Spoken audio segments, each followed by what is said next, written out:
Hi Jim, I'm actually in my bedroom. Today, you know I got that bonus from work. I think I'd said before that we got this bonus and I'd rather than just have the street back.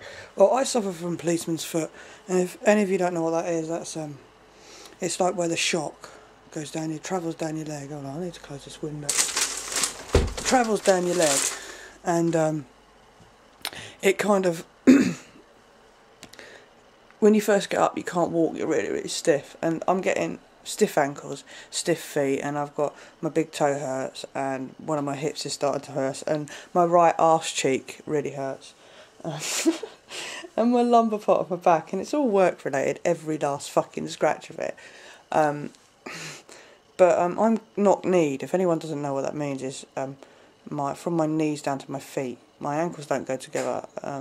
Slightly, there's like a slight gap in between my feet at the bottom. And so to compensate that, my feet kind of slightly turned in. I've got like pigeon toe feet on one side. And when I was a kid, the doctors kind of tried to slowly teach me to walk properly, which, if I think about it, I can put my feet straight. The thing is whenever I do that, if I'm under like load, especially as sorry, I'll turn that off for a second. Especially as a postman,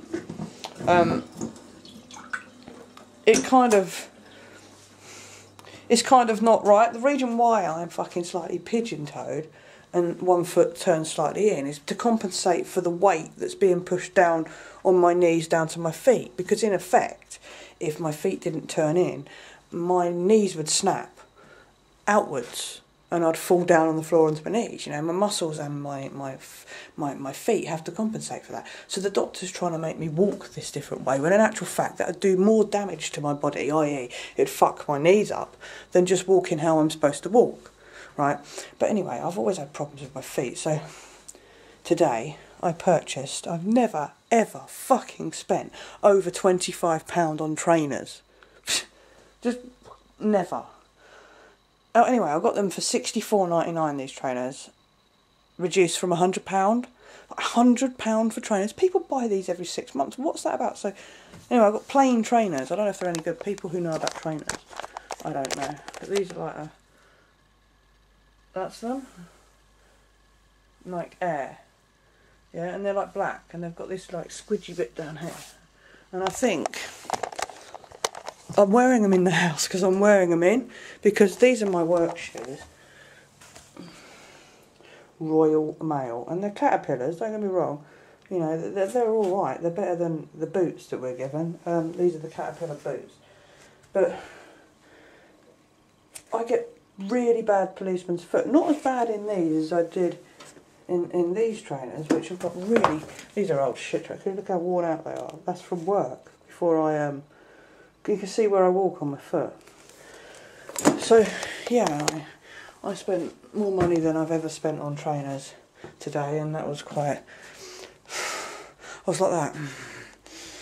So yeah, I had to consume today. I'm sorry, but I think it might be for the benefit of, you know, my creativity, so at least I can actually go out after I finish work. Because by about Thursday, I can't fucking walk. Well, I can, but I get up and you're like that, for about 5 minutes, and then you start to unache, and you feel a little bit better about everything, and you can get on with it.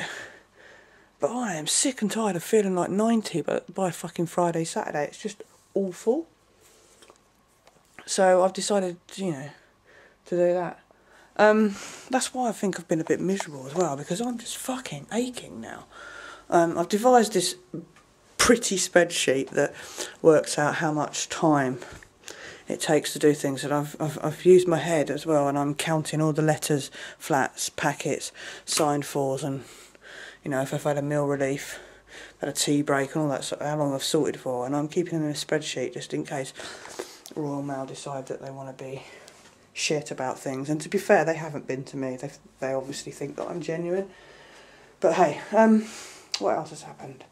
Oh yeah, I caught a bit on the news about YU55, the asteroid that's going to go past us conveniently around about the same sort of date that America does an emergency system test. And, you know, as the sunspot that's really, really fucking active on the sun sort of comes round as well. So we're a little bit, okay, that's a bit strange. So, yeah, that's it really. So next week I will actually, oh my god, it's too dark in here, I'll just walk back into the lounge. Next week I will actually try and vlog and do a little bit more creativity stuff than I have done. I've just been so fucking knackered, physically tired, that it's just like, oh. Anyway, yeah, I'm going to go now because the train's coming. Peace, love, Sean! Close to the Earth this week. Scientists say the stray space rock, which would have the impact of an atomic bomb if it struck the Earth, will pass only 200,000 miles from us, a tiny distance in astronomic terms, as Emily Morgan explains. Don't be fooled. This asteroid isn't moving slowly. It's in fact careering towards Earth at unimaginable speeds. It won't hit us, but it's got astronomers across the world very excited. This is the closest approach by an asteroid that large that we've ever known about in advance. This is its path, travelling inside the moon's orbit, coming within just 200,000 miles of Earth. In effect, it'll be moving straight at us from one direction and then it'll whizzing by straight away from us in the other direction. So its motion across the sky will be close to 180 degrees over the course of less than 2 days. The dense carbon rock is 400 metres wide and has been tearing around space for thousands of years. It'll be a rare chance to view such a beast from the ground. Radar telescopes in the States are preparing for its flyby on Tuesday night. If this asteroid were to hit Earth, it would have the power to destroy London or create a 70-foot high tsunami. Emily Morgan, ITV News. That's it for now. Goodbye.